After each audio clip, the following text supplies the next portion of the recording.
All right, welcome to this video walkthrough. Third floor, one bedroom, freshly updated. All right, it's a one bedroom in Mission Hill. So we're starting actually backwards. So we're starting in the bathroom, which is in the bedroom.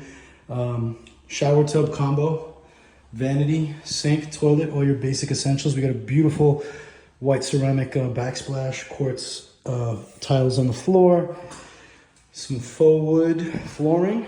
All right, a couple of windows right here in the back. Closet right there.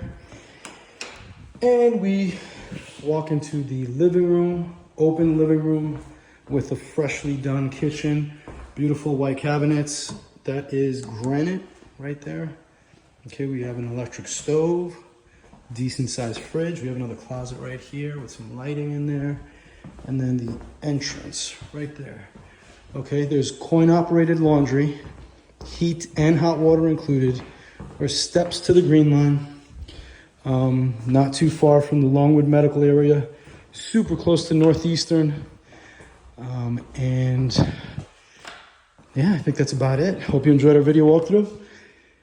If you have any other questions, feel free to reach out. Angel@lmcrealtyboston.com. Happy hunting.